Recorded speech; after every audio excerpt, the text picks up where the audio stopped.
Assalamualaikum warahmatullahi wabarakatuh. Salam sejahtera bagi kita semua. Pertama, kami akan memperkenalkan saya Arvin Inardi yang akan menjadi narasumber pada hari ini. Serta eh, dengan narasumber kami, Bapak Ferry Salanto selaku Senior Associate Director dari Colliers Indonesia. Bahana Sekuritas sendiri sangat senang dan terima kasih kepada Anda semua yang meluangkan waktu untuk bergabung dalam acara hari ini. Kami terus berkomitmen untuk memberikan informasi dan wawasan terbaru terkait perkembangan sektor pasar modal, keuangan, ekonomi, institusi, sektor, maupun industri yang tentunya akan bermanfaat bagi kita semua. Sebelum kita memulai, saya akan membacakan CV singkat dari Bapak Ferry selaku narasumber pada hari ini.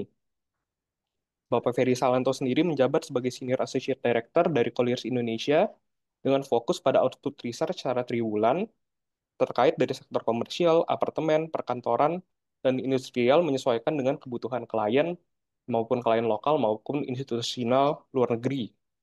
Dengan pengalaman lebih dari 25 tahun, Pak Ferry memiliki rekam jejak yang profesional di bidangnya. Lulus sebagai sarjana dengan background IT, beliau memiliki pengalaman sebagai konsultan properti Singapura pada tahun 1998 sebelum bergabung dengan Colliers pada tahun 2004. Bapak Ibu sekalian, selanjutnya kami akan mendengarkan kata sambutan dari Bapak Suryadi Adi Pranata selaku Direktur Operasional dari Bahana Sekuritas. Kepada Pak Suryadi, saya persilakan waktunya. Oke, terima kasih Alvin. Ya, pertama-tama saya mengucapkan selamat pagi untuk para peserta dari investor Bahana Sekuritas, fund managers, eh, baik dari mungkin juga nasabah, mungkin juga dari yang nasabah institusi, retail, dan semua peserta lain untuk corporate access kali ini. Kedua, saya mengucapkan salam kenal, selamat eh, em, menjadi selamat terima kasih kepada Pak em, Ferry untuk yang bersedia menjadi narasumber kita pagi ini. Nah, mungkin tadi dari Alvin sudah dijelaskan secara singkat, Pak Ferry adalah Senior Associate Director dari Colliers International Indonesia. Ya, jadi perusahaan ini kan akan biasanya membantu kita ya dalam hal memberikan jasa yang terkait dengan pasar sektor properti di Indonesia. Entah kita sebagai pemilik properti atau yang mau menyewa properti atau sekedar mau investasi di bidang properti, semua bisa kita bisa menghubungi Colliers International Indonesia. Nah, khusus untuk di Colliers Indonesia tadi sudah dijelaskan oleh Alvin, Pak Ferry merupakan salah satu dari pakar di Colliers International Indonesia di mana tiap quarter biasa mereka akan menerbitkan report mengenai sektor properti di Indonesia. Nah, mungkin bagi khususnya ya bagi kita yang di sini sebagai dari kalangan investor um, bursa efek di Indonesia gitu, tentu saja kita biasa kan melihat bahwa mungkin dalam 2-3 tahun terakhir ini sektor properti itu merupakan sektor yang ya untuk emiten-emiten harganya tuh naik turun cukup fluktuatif gitu. Nah, itu mungkin kan karena faktor-faktor kayak seperti suku bunga segala macam gitu. Jadi mungkin kali ini seperti biasa kita bahan sekuritas kita menghadirkan narasumber yang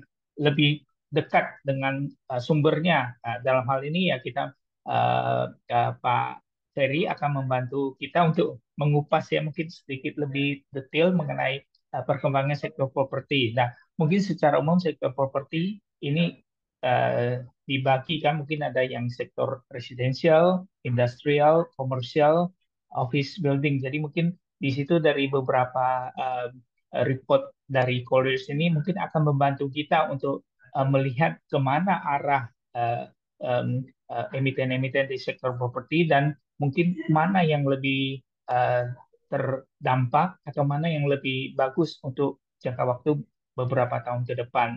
Nah, untuk itu saya tadi sempat lihat bahan dari Pak Ferry mungkin lumayan banyak, jadi mungkin kita tidak terlalu berlama-lama untuk intro ini, kita segera lanjutkan dengan paparan dari Pak Ferry. Pak Ferry, waktunya saya berikan. Terima kasih Pak Ferry.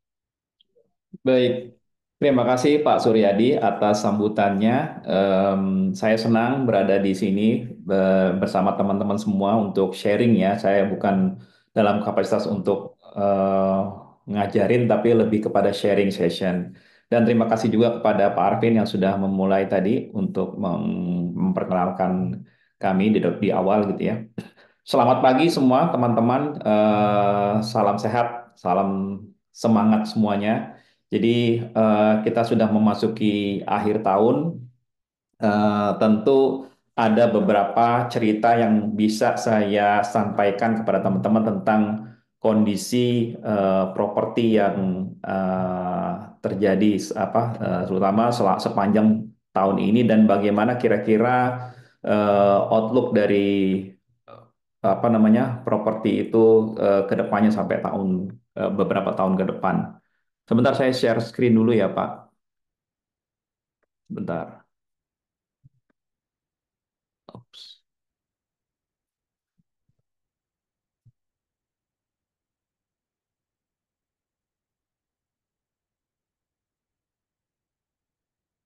Oke, sudah terlihat semua ya slide-nya ya. Oke, Jelas Pak. jelas ya. Oke, baik.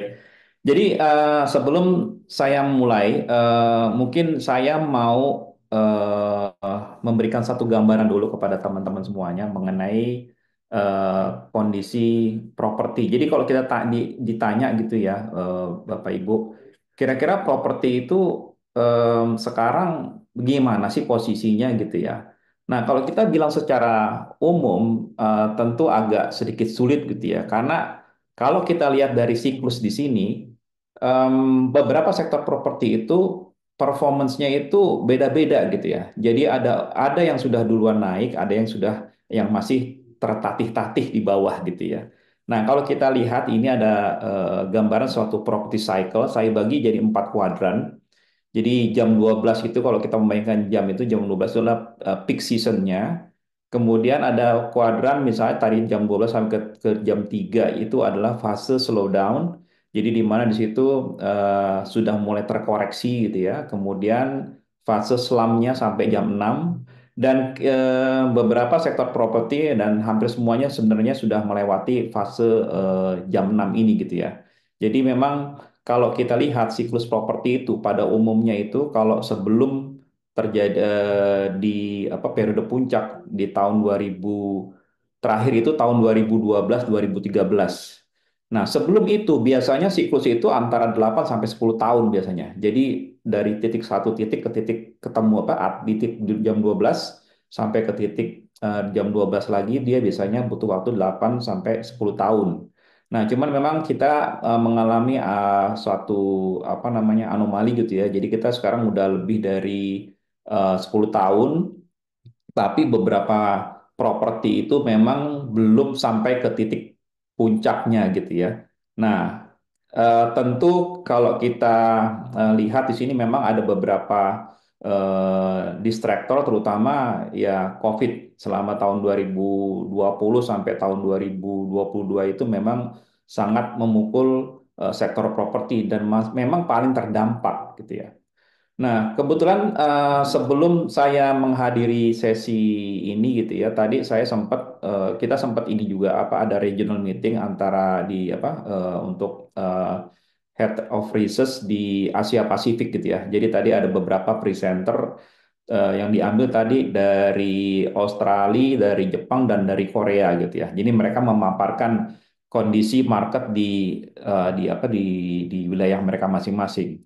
Tapi secara umum gitu ya, secara umum terutama untuk global kita lihat sebagai referensinya market di US, sektor office itu memang masih masih terpuruk gitu ya secara umum. Dan itu sebenarnya sama dengan apa yang terjadi di sektor perkantoran di market kita saat ini, di mana kalau kita lihat office itu memang masih baru beranjak, baru mulai bergeser dari jam 6. Dan ini memang kondisi secara umum, tapi ada beberapa market yang memang office-nya bahkan sudah recovery duluan. Seperti misal di contoh di Korea Selatan, kemudian di Australia, dia sudah apa namanya recover bahkan udah masuk ke fase boom. Nah, salah satu alasannya adalah karena office di daerah tersebut memang tidak ada masalah dengan dari sisi supply gitu ya. Jadi memang supply-nya tumbuh cukup moderat, sementara kebutuhan itu terus meningkat sehingga mereka tidak ada masalah. Nah, masalah utama di sektor perkantoran kita adalah oversupply situation. Dan ini sebenarnya sesuatu fenomena yang sudah terjadi sejak tahun 2015.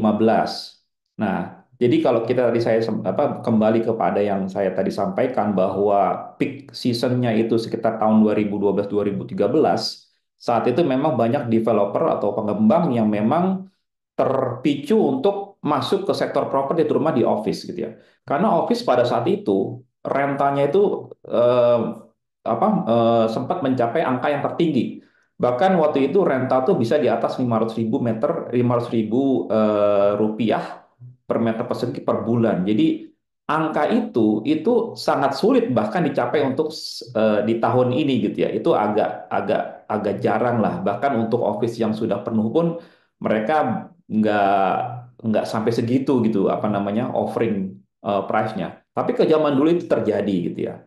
Kemudian occupancy pada saat itu bisa sampai di angka 97%. Sekarang angka office ya sudah di bawah 80 tinggal di 80% aja tingkat okupansinya. Jadi pada saat itu karena semua performance indikatornya bagus, developer belum berlomba sehingga terjadilah pada saat itu sudah mulai terjadi oversupply. Akibatnya memang tahun 2015 itu sudah mulai slow down karena secara umum pertumbuhan ekonomi kita juga turun, kemudian kecepatan menyerap supply yang ada di pasar itu juga turun, sehingga ini memberikan tekanan yang cukup kuat kepada office, eh, occupancy turun, dan otomatis harga juga terkoreksi. Nah, makanya kita lihat di sini memang ada beberapa sektor yang memang masih berjuang di bawah gitu ya.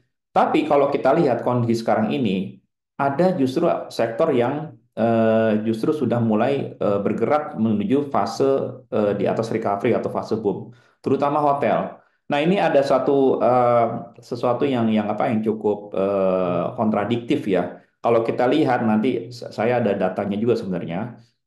Data untuk occupancy hotel itu selama tahun 2000-2021 itu paling paling ancur-ancuran gitu ya. Itu di Jakarta itu bisa tinggal eh, 15 sampai 20% okupansinya dari tadinya yang normal itu sekitar 70-an persen. Nah, yang lebih parah lagi pada saat itu terjadi di Bali pada saat COVID. Jadi terjadi occupancy itu sampai drop sekitar 5%.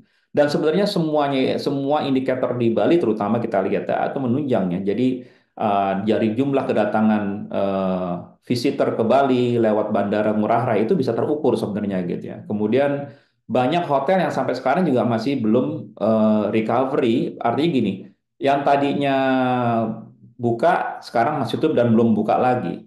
Tapi kalau kita lihat sekarang kondisi hotel itu sudah angkanya bahkan sudah melewati angka sebelum COVID. Jadi artinya memang secara umum occupancy juga dia naik, kemudian ADR-nya juga atau average daily rate-nya juga naik, sehingga hotel ini memang sudah mengalami situasi yang sudah lebih lebih baik dibandingkan bahkan sebelum COVID. Kemudian kita tahu juga data center yang kedua ini yang sudah masuk ke fase yang di kuadran jam 9 sampai jam 12. Ini kita tahu bahwa data center memang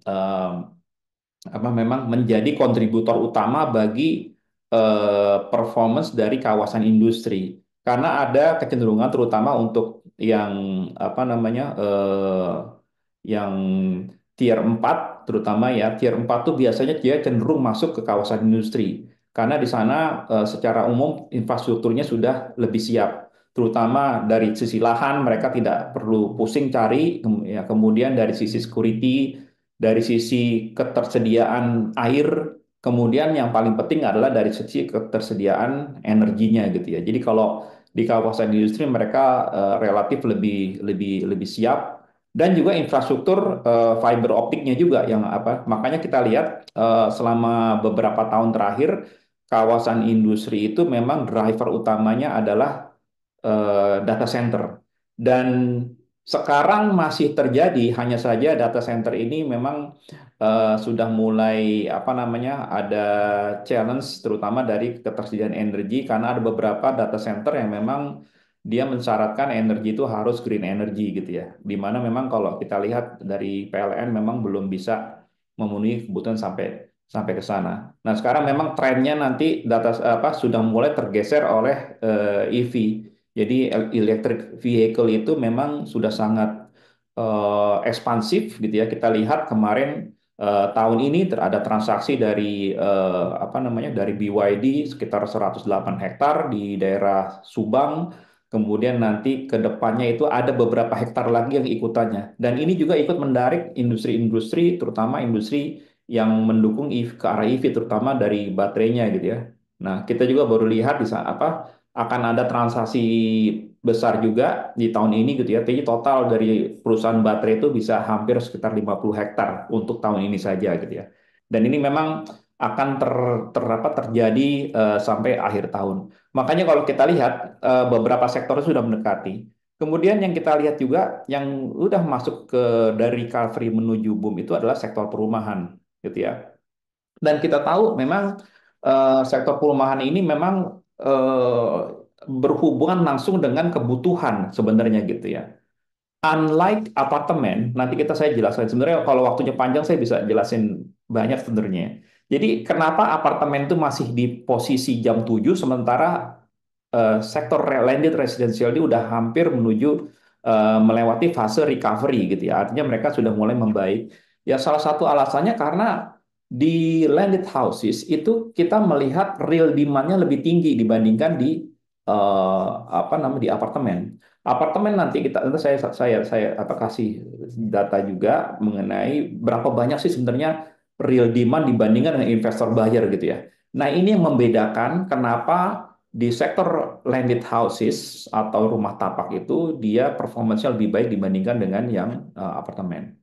Kemudian kawasan industri saya tadi sudah berhubungan juga dengan dengan data center, kawasan industri dia juga sudah mulai lewat recovery-nya sudah juga cepat, dan ini salah satu sebenarnya dia sudah jalan duluan sebenarnya. Cuman karena dia stoknya masih banyak jadi mungkin jadi makanya dia belum sampai ke fase yang boomnya gitu ya. Karena beberapa developer malah membangun kawasan industri baru. Jadi kalau secara umum performance-nya memang belum apa namanya belum eh, mencapai angka ideal karena memang suplainya cukup banyak gitu ya. Tapi secara umum dia memang sudah membaik. Kemudian retail ini juga salah satu sektor yang dia recovery-nya berjalan gitu ya. Kenapa? Karena selama pandemi number of visitor jadi visitor traffic yang masuk ke dalam mall itu karena ada waktu itu ada PPKM itu drop sampai sekitar tinggal 30%-nya aja dari normal visitor. Nah, sekarang setelah jangan sekarang ya itu sejak tahun 2022 visitor ke retail itu sudah kembali ke angka normalnya. Dan sekarang bahkan kalau kalau saya lihat angkanya number of traffic ke beberapa mall yang kelas terutama kelas menengah dan atas itu sudah melebihi apa yang terjadi sebelum COVID. Jadi memang sini sejak tahun 2023 itu lihat ada namanya kita istilahkan di internal kita adalah eh, revenge shopping atau dan revenge tourism gitu ya. Makanya kenapa di sektor hotel dan sektor retail itu dia sudah membaik gitu ya Pak secara umum performance ya. Terutama kita lihat dari ininya dulu. Occupancy memang belum begitu berat banyak, tapi dari sisi trafficnya dia sudah bergerak. Dan memang kalau kita lihat nanti kalau mau lebih detail lagi, di retail itu memang performance-nya itu memang tidak seragam. Jadi mall-mall yang kelas menengah atas aja biasanya memang yang performanya cukup baik, sementara yang mall kelas menengah dan bawah itu memang belum kelihatan ada pergerakan yang signifikan. Karena bisnis ini adalah bisnis yang apa namanya, yang menjual experience sebenarnya. Jadi bukan sekedar tempat belanja, tapi menjual experience di mana mall-mall yang bisa yang mampu untuk misalnya dia memberi apa menambah capex-nya untuk upgrade, kemudian mengubah konsepnya dengan ke apa yang diikuti dengan dinamika perkembangan zaman sekarang, kemudian memasukkan toko-toko baru dari apa dan juga dari sisi mereka menata tenancy layoutnya itu biasanya yang akan lebih dulu recover. Sementara kalau yang kelas-kelas menengah ke bawah itu dia dia biasanya lebih apa relatif lebih lambat gitu ya. Nah, baik. Saya masuk ke apa ke detailnya walaupun ini mungkin apa namanya saya akan skill saja karena waktunya cuman berapa ya? Cuman tinggal sebentar udah habis di satu slide aja. Sementara slide-nya masih banyak. Tapi nanti kita bisa bisa apa elaborate di apa ditanya jawab gitu ya. Oke. Nah, seperti saya sebutkan itu ya, memang kalau kita lihat di sini apa namanya? Oh, ini masih bahasa Inggris. Oke, nggak apa-apa. Jadi ini kondisi supply-nya, kumulatif supply. Jadi kalau kita lihat yang eh, good point untuk office ini adalah walaupun dia terjadi oversupply, tapi kalau kita lihat proyeksinya dari tahun 2025 tahun depan sampai tahun 2008 itu relatif dia apa namanya low ya, rendah ya. Kenapa rendah? Karena ini angkanya 100.000. Jadi eh, supply itu biasanya tumbuh sekitar kalau untuk seluruh Jakarta ya antara 300 sampai 400 ribu meter persegi per tahun. Jadi total space ruang kantor, total ruang kantor yang tersedia setiap tahunnya yang baru masuk itu sekitar 300 sampai 400 ribu meter persegi itu di Jakarta, gitu ya. Nah, kemudian dia overtime memang dia mengalami penurunan karena memang kalau lihat dari sejak tahun 2023 developer tuh sudah mulai menahan gitu ya. Jadi artinya ada beberapa misalnya yang lagi under construction itu schedule-nya agak melambat, tapi ada juga yang memang belum mulai, tapi rencananya sudah ada jauh sebelumnya. Jadi kita lihat gini, Bapak Ibu, sebelum COVID itu ada beberapa pipeline kita itu cukup banyak gitu ya. Tapi ternyata pipeline itu tidak semuanya terjadi apa namanya baik jangankan di masa COVID ya. Jadi di setelah 2023 aja kita belum lihat itu akan apa terjadi lagi. Jadi memang banyak developer yang sudah mulai aware bahwa memang office ini oversupply. Jadi mereka harus apa mengatur ulang kapan kira-kira mereka mulai launching atau mereka mulai develop atau bangun office mereka. Nah, yang terjadi antara tahun 2005 sampai tahun 2008 ini adalah udah tidak bisa di stok lagi. Artinya memang rencana apa construction sudah mulai berjalan sehingga mereka tetap harus mengejar deadline sesuai waktunya karena kan kebanyakan kan mereka juga apa bangun dengan apa namanya dengan pinjaman sehingga mereka harus memikirkan bagaimana apa namanya bisa catch up dengan kewajiban itu gitu ya. Nah, tapi yang the good thing most yang mau saya highlight di sini bahwa em, apa namanya beberapa tahun ke depan, terutama kalau kita lihat proyeksinya sampai tahun 2028 itu space office itu sudah jauh berkurang sehingga ini nanti akan apa namanya memberikan satu ruang bagi sektor perkantoran untuk bisa lebih eh, bergerak lagi dengan lebih sehat gitu ya. Oke. Nah, jadi kalau kita lihat sekarang occupancy sampai Q3 ini itu kalau di CBD itu sekitar 73%, sementara di luar CBD masih sedikit di bawah 70%. Jadi rata-rata segini. Tapi kalau kita lihat apa occupancy tahun 2019 itu bisa sampai sekitar di atas 80-an. Dan lebih miris lagi kalau kita lihat angka di tahun 2013 di mana saat itu occupancy bisa sampai 97%. Jadi penurunan ini tidak hanya disebabkan oleh COVID. Kalau di sini jelas karena memang apa terjadi apa namanya COVID periode di sini. Tapi sebelumnya memang sudah terjadi penurunan karena oversupply. Jadi COVID itu memang pandemi kemarin itu memang memperburuk situasi sektor perkantoran di Jakarta juga di Surabaya. Karena kita pantau juga di Surabaya. Oke. Kemudian, oke, sewa office itu juga kita lihat banyak terkoreksi. Jadi di sini sekarang ini biasanya eh, eh, pemilik office itu mereka menawarkan sewa itu adalah asking rate. Jadi kalau di sini ini tarif dasar ini base apa asking rate ya. Jadi yang ditawarkan. Jadi belum transaksi di sini.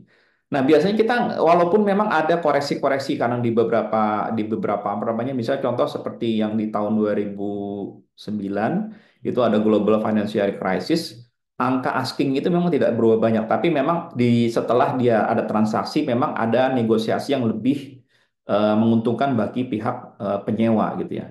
Nah, kalau di masa COVID ini, ya, masa pandemi kemarin, itu memang asking rate-nya pun sudah terkoreksi gitu ya.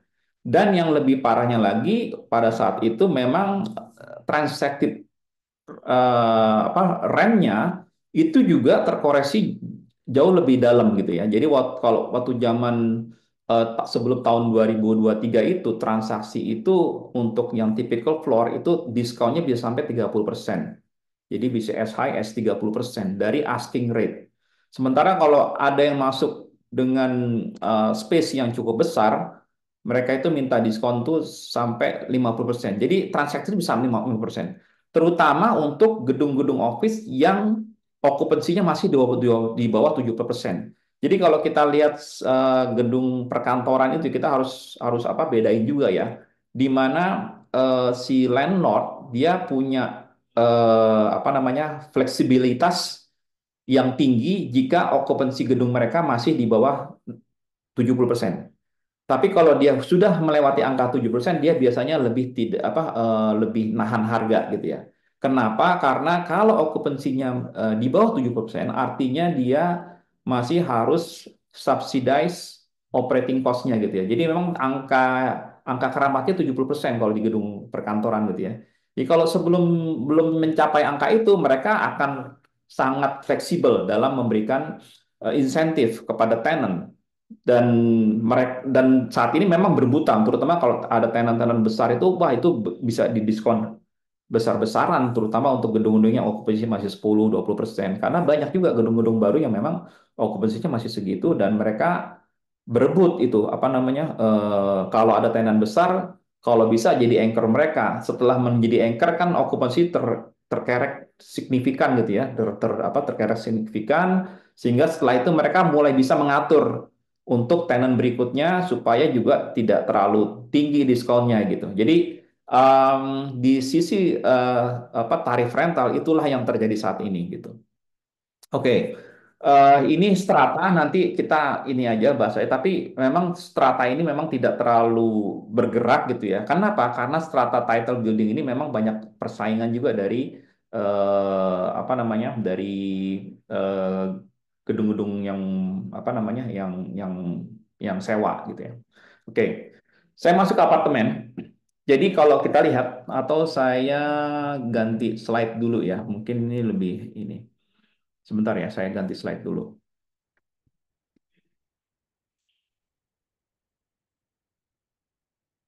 Eh, Biar agak lebih apa namanya? Ups,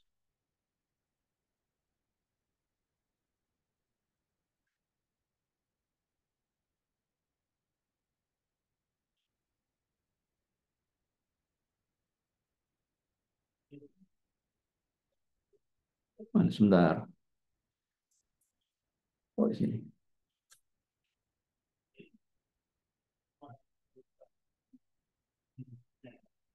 Oke, jadi Bapak Ibu, jadi kita lihat dari sisi stok ya.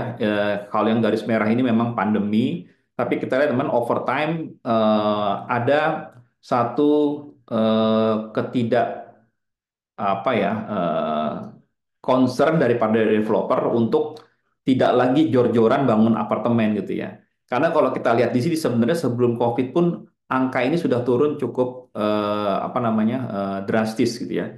Jadi waktu sebelum COVID itu apartemen tuh bisa sampai 20.000, 10.000 sampai 10.000 sampai 20.000 unit per tahunnya.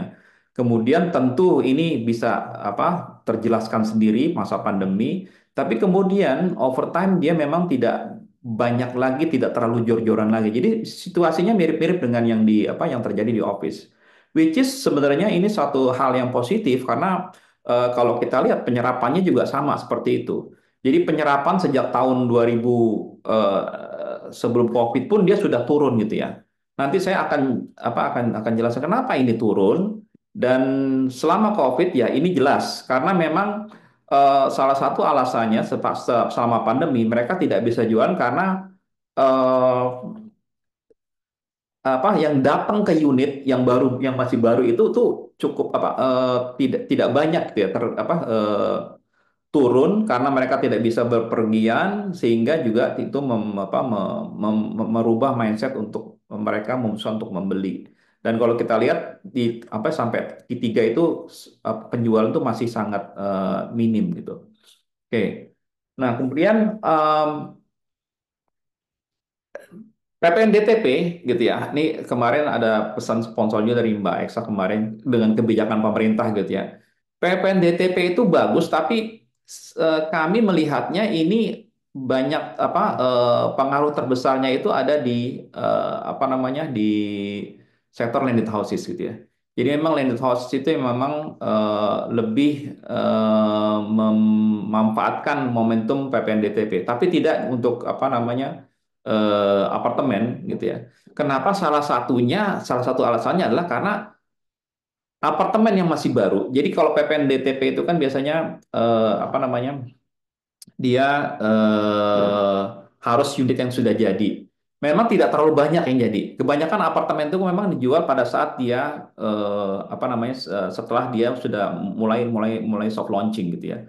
Baru diintroduce mereka biasanya sudah sudah jualan masih masih apa masih brownfield di lapangan tapi mereka udah mulai apa namanya jualan sehingga unit-unit yang dijual seperti itu memang tidak bisa dapat PPNDTP. Yang kedua adalah kalau unit-unit yang sudah jadi ini, mereka harus bersaing dengan secondary unit yang dijual dengan harganya di bawah primary unit gitu. Jadi ini salah satu yang membuat kenapa harga secondary itu lebih menarik dibandingkan harga apartemen yang dari developer walaupun sudah dikasih diskon PPNDTP karena kebanyakan pembeli ini penjual apartemen ini yang punya unit ini mereka yang penting sudah apa namanya melewati harga beli pada saat mereka beli dengan margin yang secukupnya itu mereka bisa lepas. Atau bahkan banyak juga yang kita lihat di secondary market itu mereka yang menjual unit itu di bawah harga pasar gitu ya. Jadi mereka jual rugi yang penting jadi apa namanya cash dulu. Nah, kemudian yang kedua, yang terakhir adalah imbal hasilnya gitu ya. Oh, ini saya skip aja nanti. Eh, Oke, kita bicara imbal hasil di sini. Jadi kenapa? Oh, sorry, mesti masuk sini dulu, maaf ya. Oke, kita pertama lihat dulu seperti saya sudah sampaikan di awal gitu ya, bahwa pembeli apartemen itu memang dominasinya adalah investor buyer. Jadi sebelum tahun 22 kita membuat satu apa namanya survei terhadap beberapa apartemen yang sedang sedang dibangun gitu ya. Kita lihat memang sekitar 58% itu pembelinya adalah investor buyer. Kemudian tahun 2023, nah ini tahun 2023 ini ada beberapa case di mana mereka, ini agak berubah ya. Ada beberapa case di mana mereka melihat, wah kayaknya yang apartemen yang masih apa namanya masih dibangun ini mereka lihatnya banyak yang telat, banyak yang mundur gitu ya. Sehingga mereka lebih lebih banyak membeli produk-produk yang relatif sudah ready gitu ya. Makanya kita lihat komposisinya sekitar 54% lagi. Nah, di ini kita terakhir memang kita survei itu di Q1 2024 komposisinya sudah mulai seimbang lagi dan kedepannya kemungkinan dia akan apa namanya akan apa kembali lagi didominasi oleh investor buyer dengan beberapa alasan. Nanti saya akan jelaskan. Nah, sebelum ke situ, kita lihat dulu motifnya orang membeli apartemen yang terutama investor buyer tuh apa sih gitu. Dan kenapa dia turun gitu ya. Jadi investor itu kenapa turun nggak mau beli lagi. Jadi kalau kita lihat ini saya data apa ada data dari apa namanya OJK apa nilai apa saving gitu ya. Kalau kita lihat sebenarnya saving apa yang uang yang mereka saving itu memang jumlahnya cukup besar yang terutama yang di atas 5 billion itu cukup tinggi. Cuman hanya saja memang kalau kita lihat yang jadi persoalan adalah kenapa ini tidak terserap di sektor properti gitu, terutama di apa namanya di apartemen. Karena pertama adalah yang jadi persoalan adalah harapan yieldnya emang kurang kompetitif gitu ya. Nah ini kita ada beberapa kita ukur ya beberapa apartemen yang apa kita lihat yieldnya gitu ya dan kita bandingkan dengan 10-year government bond sama untuk deposito yang 1 tahun gitu ya. Jadi kalau pada tahun 2017 itu relatif masih bisa bersaing lah terutama dengan deposit gitu ya. Kalau misalnya kita lihat apartemen yield gitu. Nah, over time dia turun terus bahkan di tahun 2020 itu hanya sekitar 2,70%. Penyebabnya adalah karena rental turun, okupansi turun mas saya, okupansi turun sehingga ekspektasi unit-unit mereka supaya terisi itu rendah gitu. Jadi karena banyak penyewa-penyewa yang sudah terutama yang ekspatriat udah mulai sangat berkurang pada saat itu dan memang saat ini memang belum terlalu kelihatan apa namanya kenaikan yield yang cukup signifikan. Ini adalah angka secara general ya. Jadi kalau misalnya Bapak Ibu punya apartemen di daerah selatan, misalnya di Pakubuwono atau Pondok Indah, tentu yieldnya nggak serendah ini gitu ya. Karena itu memang daerah favorit. Tapi kalau kita lihat apartemen di Jakarta secara keseluruhan ya rata-rata yieldnya itu memang sekarang ini masih di bawah 4%. Terutama kalau kita lihat di sini kan memang tidak terlalu semenarik instrumen apa investasi lainnya gitu ya yang memberikan return yang lebih tinggi gitu ya. Nah, cuman kalau kita lihat gini tar dulu masuk sini dulu. Kita lihat memang ada peluangnya sebenarnya gitu ya. Ada kemungkinan yieldnya akan naik karena kalau kita lihat kita ambil tingkat okupansi di service apartemen yang menjadi benchmark gitu ya. Terutama kalau kita lihat apartemen-apartemen di daerah-daerah favorit seperti di selatan ataupun di pusat gitu ya. Dia sudah mulai naik dan ekspektasi kita ada kecenderungan dia akan terus naik karena expat mulai datang. Kemudian rentalnya juga ini sudah terjadi kenaikan gitu ya. Kalau kita lihat sekarang ini di posisi tahun 2004, terutama di CBD dia sudah apa namanya rentalnya sudah kembali ke angka yang seperti di tahun 2019. Jadi memang dengan okupansi naik, rentalnya naik, artinya yieldnya kemungkinan juga akan naik dan itu nantinya akan mengembalikan investor itu akan kembali lagi. Karena memang kalau untuk penjualan apartemen kita nggak bisa lepas dari market dari investor. Oke. Nah, kemudian saya mau highlight di sini adalah oke. Di sisi yang lain gitu ya. Ini saya kasih gambaran dulu ya supaya bisa apa namanya paham ya. Kita memang melihat juga pasar perumahan untuk ekspatriat. Terutama ekspatriat itu memang apa namanya komunitasnya ada di daerah Jakarta Selatan sampai Cilandak gitu ya. Kemudian juga ada juga yang di pusat tapi nggak sebanyak di pusat tuh maksudnya daerah Menteng gitu ya. Tapi tidak sebanyak yang di selatan, Kemang, Pondok Indah, Cipete gitu ya. Di situ memang konsentrasinya ekspatriat dan ada juga ekspatriat yang kelas duanya ya dalam tanda kutip artinya bukan ekspatriat yang dari perusahaan-perusahaan besar tapi ekspatriat yang misalnya dari NGO atau ekspatriat yang bekerja di sekolah internasional. Mereka budgetnya lebih rendah dan mereka biasanya agak menjauh ke daerah BSD kebanyakan gitu ya atau Bintaro ataupun di daerah Cilandak yang lebih ke selatannya lagi gitu ya. Nah, pasar ekspatriat ini sekarang ini memang driver paling utamanya adalah yang mereka datang dari Cina, Korea, India dan Jepang. Jadi untuk yang kalau zaman dulu itu ekspatriat yang westerner terutama mereka ini jumlahnya sudah mulai sedikit dan budgetnya juga sudah mulai apa namanya turun gitu ya. Nah, em, kalau ditanya preference-nya, Espatria itu pasti mintanya di landed houses. Tapi karena apa namanya sekarang ini sejak tahun 2003 harga sewa itu meningkat sekitar 5 sampai 10% on average. Tapi kalau untuk daerah-daerah yang apa untuk perumahan yang favorit terutama kayak di Kemang itu dia Pondok Indah gitu ya.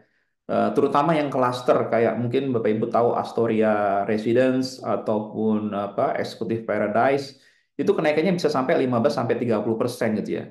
Sehingga ekspatriat ini nggak nggak lagi lari ke perumahan karena budget mereka udah nggak cukup. Jadi perusahaan-perusahaan ini yang biasanya memperkerjakan expatriat mereka belum mengembalikan budgetnya seperti kondisi yang semula gitu ya. Kalaupun ada ekspatriat tetap masa mau ke apa expat housing, mereka harus apa namanya cover sendiri gitu ya kekurangannya gitu ya. Sehingga ini memberikan satu peluang untuk apartemen gitu ya, untuk apartemen untuk bisa kembali lagi. Makanya kita lihat sekarang kalau tadi saya bilang apartemen tuh yieldnya hanya sekitar 4%, di bawah 4%. Terutama untuk kalau apartemen yang di daerah selatan, di Pondok Indah, kemudian daerah Kemang itu atau Kebayoran ya, terutama Kebayoran dan Pondok Indah itu yieldnya lumayan tinggi gitu ya, bisa udah di atas 6%, terutama seperti daerah di Pakubuwono, kemudian ya Pondok Indah yang dekat Golf itu sewanya juga cukup apa cukup bagus. Sehingga ini memberikan peluang kepada apa namanya apartemen untuk bisa juga menarik market dari expat seperti itu. Sebenarnya saya ada masih banyak slide-nya gitu ya. Kalau mau cerita banyak, jadi ada yang belum saya ngomongin itu kayak hotel saya belum omongin, kemudian ada industri, kemudian ada apa lagi tadi retail yang belum saya dalami. Tapi silakan karena nih kan waktunya terbatas ya, tinggal 15 menit lagi. Mungkin kita bisa buka sesi apa diskusi aja. Nanti kalau misalnya ada pertanyaan sana, mungkin saya bisa buka slide-nya. Terima kasih. Saya kembalikan ke Pak Arvin dulu untuk sementara. Pak Arvin, silakan. Oke, mungkin kalau dari pertanyaan kita sudah melihat ada beberapa pertanyaan di kotak Q&A ya, Pak. Mungkin dari Pak Ferry bisa melihatnya apa perlu saya bantu bacain, Pak? Oke, bisa, bisa. Oke, mungkin untuk pertanyaan yang aku melihat, mungkin kalau dari sektor properti ini ada mengenai tentang relaksasi BPHTB apa yang sedang diproses oleh pemerintah. Mungkin kalau menurut pandangan Colliers, apa yang dibutuhkan untuk implementasi relaksasi BPHTB agar berhasil, terutama di level Pemda, mereka itu sebagai penerima utama dari Ya. BPHTB ini, Pak. Ya, ini kan BPHTB ini kan memang salah satu wacana yang dilontarkan oleh Menteri PKP ya, Pak Ara ya waktu itu ya. Dan ini memang saya kebetulan di kepengurusan RE juga gitu ya. Saya ikut grupnya juga pada saat itu dikasih berita itu dan ini menimbulkan reaksi yang sangat reaktif juga dari apa namanya anggota RE gitu ya. Karena eh, idenya sebenarnya oke gitu ya untuk membantu supaya apa namanya masyarakat bisa memiliki akses untuk memiliki rumah dengan cara dibantu BPHTB-nya. Eh, tapi BPHTB ini kan sebenarnya kan kewajiban si pembeli sebenarnya gitu ya. Dan ini harusnya disosialisasikan juga dengan apa dengan Pemda karena BPHTB itu kan merupakan income buat apa namanya pemerintah daerah sehingga kalau itu sampai di apa namanya direlaksasi artinya income itu berkurang dan apakah ini sudah dikoordinasikan dengan Pemda gitu ya. Karena ini agak apa level agak apa nggak mudah juga gitu ya untuk menghapus pungutan yang sebenarnya menguntungkan Pemda dengan untuk kepentingan pemerintah pusat. Saya pikir ini masih apa hal yang harus dibicarakan lebih lebih intens gitu ya dengan apa dengan si yang biasa udah enak gitu loh rasanya gitu ya karena ini kan mungkin dari pemerintah pusat mungkin nggak terlalu mikirin gitu ya. Apa mereka kan paling dari PPN aja ininya apa namanya yang paling penting gitu. Tapi BPHTB itu kan pemasukan buat buat Pemda gitu. Jadi ini akan panjang lah diskusinya kalau masalah BPHTB ini gitu ya. Karena di level pengusaha properti pun ini juga belum sesuatu yang diterima secara bulat gitu. Seperti itu kayak jawaban saya. Oke, baik. Terima kasih untuk jawabannya, Pak. Mungkin aku juga ada pertanyaan dari pribadi ya, Pak. Mungkin ini menyangkut sedikit outlook tentang sektor retail. Kalau Ya, kita tahu kan di kuartal 3 dan 4 ini kan cukup ada banyak mall yang dibuka ya, Pak. Kayak kemarin Pakuwon di mm, Bekasi, ya. Agora Mall di Jakarta, sama eh, Puri Mall 2 ya, Pak. Mm. Kira-kira mungkin outlook untuk harga sewa dan okupansi di mall lainnya pada kuartal-kuartal berikutnya itu mungkin seperti apa ya, Pak? Terima kasih. Oke, baik. Jadi tadi saya sempat sampaikan juga ya, kalau untuk di mall itu okupansinya kan masih di angka 80-an ya. Sebenarnya belum apa di bawah 80 kayaknya sih di bawah 80. Saya lupa namanya. Ada slide yang lupa. Jadi gini, jadi intinya gini. Kalau kita lihat performance mall secara keseluruhan, memang kalau lihat angkanya itu nggak seperti kalau misalnya Pak Arvin seringnya ke mall mana Pak? Kira-kira Pak? Kalau boleh tanya. Kalau aku mungkin masih di daerah domisili sih, Pak, di daerah Serpong BSD gitu. Nah, Serpong BSD ya. Serpong BSD itu kan mallnya kan relatif kelasnya udah menengah dan upper lah ya untuk menengah dan atas gitu ya. Nah, kalau Bapak ke mall itu mungkin lihat dari trafficnya, lihat dari keterisian toko-tokonya, relatif sudah membaik kan Pak ya. Kalau kesan yang Bapak dapatkan kan relatif sudah membaik. Artinya di situ apa namanya pengelola itu sudah memberikan satu service yang cukup baik kepada si tenantnya gitu ya. Nah, tapi ini agak kontradiktif dengan mall-mall yang di pinggiran, Pak. Jadi kalau kita lihat mall pinggiran tuh bukan bukan BSD kita nggak bisa bilang atau Alam Sutera nggak bisa bilang pinggiran, tapi pinggiran wilayah. Tapi secara umum kan dia masyarakatnya penghasilannya sudah lebih baik dibandingkan pinggiran. Yang kayak saya masuk pinggiran tuh misalnya sekitar di apa namanya di sekitar Jakarta Timur pinggiran gitu ya. Itu banyak mall-mall yang kecil-kecil gitu ya. Atau di daerah selatan yang bawah lah gitu ya, dekat-dekat Ciledug segala macam gitu ya. Nah, itu okupansinya itu memang masih sekitar 60-an, 70-an gitu ya. Jadi eh, mereka belum kembali ke seperti performan semula karena memang mereka tidak terlalu fokus untuk apa namanya melakukan upgrade terhadap mallnya gitu ya. Jadi makanya kalau kita lihat mall-mall yang dia selalu mengupdate, selalu upgrade itu akan perform lebih baik. Terutama kalau Bapak lihat tadi ada apa? Ada beberapa mall yang memang ada beberapa developer yang memang dia cukup apa namanya fokus untuk handle Mallorca, terutama yang saya lihat yang paling top 10 top 2-nya itu adalah Pakuwon dan Sumarekon gitu ya. Mereka sangat sangat concern dengan apa namanya performance mall-nya. Jadi kalau kita kemarin baru di Bekasi kemarin ada Pakuwon Mall baru di Bekasi itu membludaknya seperti itu gitu ya. Kemudian kemarin saya baru juga pulang dari Surabaya, saya lihat Mall Pakuan di mana di Surabaya itu memang the best.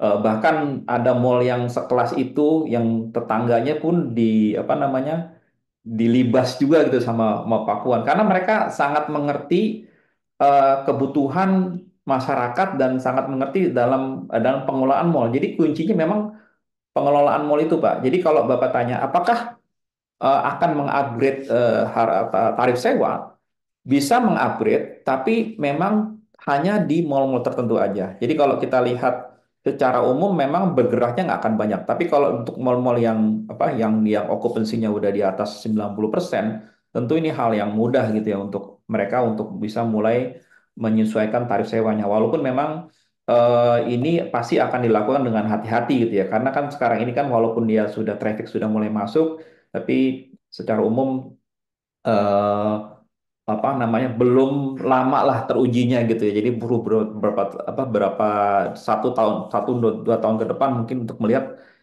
rental itu bisa lebih bergerak gitu. Seperti itu Pak Arvin. Oke, terima kasih sekali Pak untuk insight-nya. Mungkin aku masih bisa taruh satu pertanyaan kecil lagi nih Pak. Kalau dari Ya. chatbox itu ada yang bertanya bagaimana cara penentuan property cycle yang tadi itu ya Pak.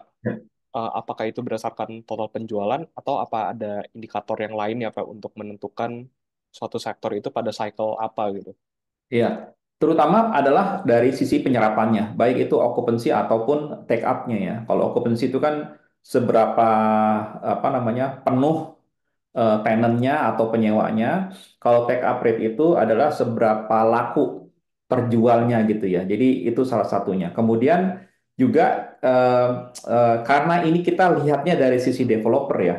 Kita lihatnya dari sisi bukan developer, dari pemain propertinya gitu ya. Tentu kita juga lihat dari seberapa tinggi mereka bisa mencharge tenantnya gitu ya. Karena ini kan kita bicara propertinya gitu. Tapi kalau kalau kalau misalnya apa namanya indikatornya angkanya turun segala macam, tentu ini suatu hal yang positif buat si pembeli atau penyewa gitu ya. Jadi kita kalau kita dalam property cycle itu kita melihatnya dari sisi pengembangnya gitu ya. Karena kita kan kita bicara industri properti gitu ya. Nah, kalau lihat dari situ ya memang dari sisi berapa banyak supply yang masuk karena gini, ketidakseimbangan supply itu menyebabkan sektor itu akan jadi apa namanya cycle-nya akan jadi apa lebih lebih lambat gitu ya. Terutama kalau yang kita lihat terakhir itu kan ada di sektor apartemen dan sektor office di mana memang dia apa namanya belum tumbuh secara masih lambat pertumbuhannya karena ada isu oversupply tadi gitu ya. Jadi itu ada beberapa faktor yang memang kita kita apa namanya kita consider untuk menentukan cycle-nya gitu Pak. Oke, baik Pak. Terima kasih banyak lagi untuk pemaparannya. Mungkin karena keterbatasan waktu, kita mungkin akan mencapai beberapa kata terakhir. Mungkin kalau dari saya, terima kasih banyak ya Pak untuk pemaparannya, serta untuk para tamu hadirin. Semoga ini menjadi insight yang berharga dan juga terima kasih sudah meramaikan acara Bahana Sekuritas Corporate Access Webinar. Mungkin sebelum kami tutup, dari pihak Pak Ferry, apakah mungkin ada satu dua kata kata penutup gitu Pak? Oh iya, satu kata aja sebenarnya kalau apa di properti itu kembali lagi kita apa melihatnya itu satu cycle gitu ya. Kemudian juga properti ini juga sangat berkorelasi dengan GDP. Jadi angka-angka GDP itu kita sandingkan dengan angka-angka performance, terutama dilihat dari occupancy, lihat dari apa namanya tarif sewa dan harga itu memang sangat berkorelasi, terutama di properti komersial. Jadi kalau kita mau lihat properti itu apakah akan lebih baik apa enggak, kita juga perlu mencermati angka-angka proyeksi GDP yang mungkin diberikan secara oleh badan-badan resmi yang memang mengeluarkan angka tersebut.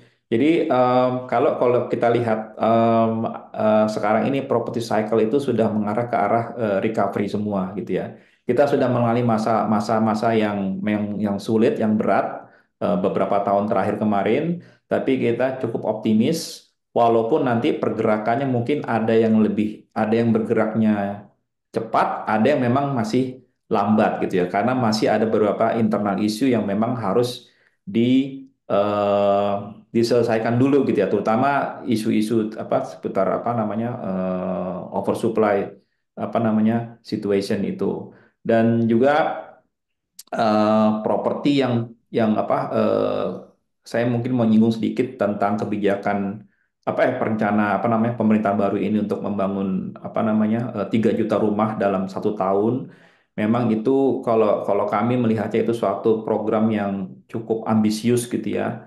Em, Kadang-kadang apa namanya wah ini gede banget gitu angka itu gitu karena kita nggak pernah punya supply sampai sebegitu besarnya. Tapi yang paling penting adalah bukan hanya dari sisi supply, yang paling penting perlu dorong adalah bagaimana daya beli itu bisa terangkat gitu ya. Karena percuma supply banyak, walaupun kita memang ada backlog yang cukup tinggi. Jadi yang selalu dibicarakan adalah backlog. Jadi artinya supply-nya kurang gitu ya. Tapi kenyataannya banyak misalnya apartemen milik pemerintah yang masih belum terjual ataupun banyak milik swasta pun banyak yang belum terjual gitu ya. Isu-isu seperti itu yang harusnya diselesaikan. Kenapa sampai nggak terjual dan bagaimana bisa meningkatkan dari sisi demand-nya gitu ya. Artinya daya beli masyarakat harus diangkat. Jadi itu saja sebagai penutup. Begitu Pak Arvin. Oke, terima kasih sekali Pak untuk kata penutupnya yang sekaligus merangkum acara kita hari ini. Untuk seluruh audiens, selanjutnya kami akan mengirimkan link feedback dan juga key takeaways yang tentunya masukan dari seluruh audiens dapat memberikan masukan bagi acara kami agar kami bisa memberikan acara yang lebih berkualitas ke depannya. Sekian dari kami. Selamat pagi, semoga hari Anda menyenangkan. Saya Arvin Nardi sebagai moderator hari ini, izin pamit dan undur diri. Terima kasih.